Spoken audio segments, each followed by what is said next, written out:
2021 में हमने शहीदों के सम्मान में पूरे उत्तराखंड के अंदर यात्रा निकालने का आयोजन किया था, जिसमें प्रत्येक शहीद के आंगन की मिट्टी, उनके घर आंगन की मिट्टी जो देहरादून में सैन्य धाम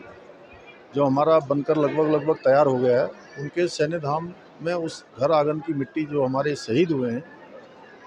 उसको लाकर, क्योंकि सैन्य धाम के निर्माण में उन परिवारों का, उनकी भावना,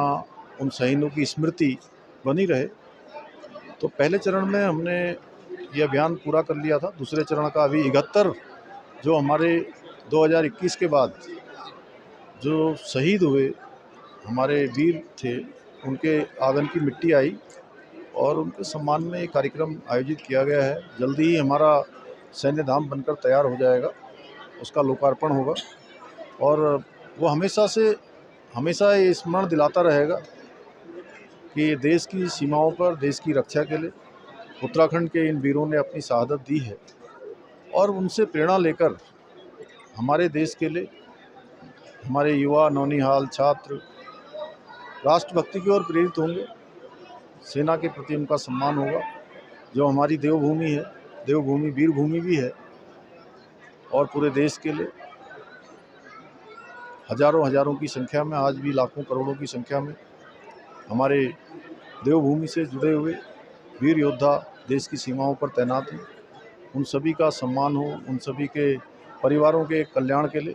लगातार हम योजनाएं बना रहे हैं। आदरणीय प्रधानमंत्री जी के नेतृत्व में, आदरणीय नरेंद्र मोदी जी के नेतृत्व में आज देश के अंदर सैनिकों के लिए हो या सैन्य परिवारों के लिए हो, अनेक योजनाएं प्रारंभ की गई हैं। राज्य के अंदर भी हमने, जहां पहले शहीद होने वाले उनके परिवारों को अनुग्रह राशि 10 लाख रुपए होती थी, उसको हमने बढ़ाकर 50 लाख रुपया किया है, क्योंकि ये सैन्य भूमि है। और भी जो अनेक सुविधाएं हैं हमने यहाँ पर उसको बढ़ाया है और भविष्य में भी पहले जो सैनिक शहीद होते थे उनके परिजनों को आवेदन करने के लिए, रोजगार के लिए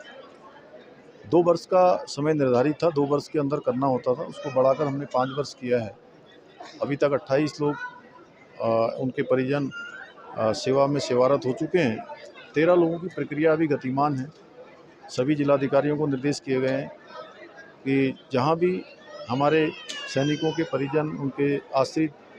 जिन्होंने भी वहां पर अपना आवेदन किया है, उनको तत्काल इस सेवा में लगाया जाए। देश की शहादत में एक और जवान